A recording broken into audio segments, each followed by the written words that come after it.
नाज़रीन बावड़ो में अगवा थियल 3 ॼणा बाज़ियाब थी घर पहुची विया आहिनि। इलाइक़े में मुखबियुनि जे वारसनि तरफ़ां भोंग भरण जा चोॿोल आहिनि, जॾहिं त पुलिस ऑपरेशन जो दॿाउ ठवास ॼाणाए छॾियो। वधीक तफ़सील ॾियण जे लाइ असां सां गॾु टेलीफोन लाइन ते मौजूदु आहे ग़ुलाम कंबर बूहड़। जी ग़ुलाम कंबर, तफ़सीलनि खां आगाह कजो। जी तफ़सीली आहिनि त मोहम्मद अज़ीम सोलंकी ऐं अल्लाह सोलंकी 1 महीनो अॻु उहे पंहिंजी ज़रई ज़मीन ते जेको पाणी किरण विया हुआ, जितां उन्हनि खे हथियारबंदनि अगवा करे विया हुआ, जंहिं सबबु सिंध पंजाब पुलिस जो दंग हुजण सबबु पुलिस में पाण में तकरार बि हुयो।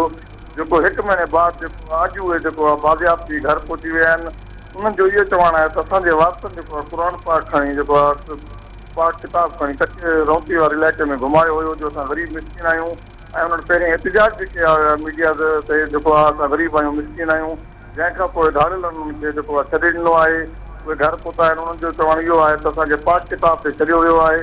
ऐं होॾां जेको आहे वठी जेको आहे उमिरि तुफ़ैल इहो बि दावा कई आहे त असां जेको धाड़ियलनि ते असांजो प्रेशर हुयो, जंहिंजे करे धाड़ियलनि खे आज़ादु करे छॾियो आहे ऐं वधीक असां कार्रवाई कंदासीं।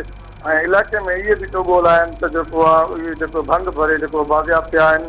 ऐं उस्ताद अब्दुल रशीद मलिक जेको आहे उहो बि रौती वारे इलाइक़े में जेको अगवा थी वियो हुयो, जेको उहो बि राति जेको आहे बाज़ियाब थी घर पहुची वियो आहे।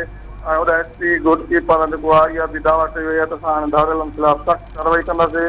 ऐं जेको मुगवी जेके हिकिड़ो ॿियो मुगवी आहे उहो बि बाज़ियाब कराईंदासीं जल्द में जल्द।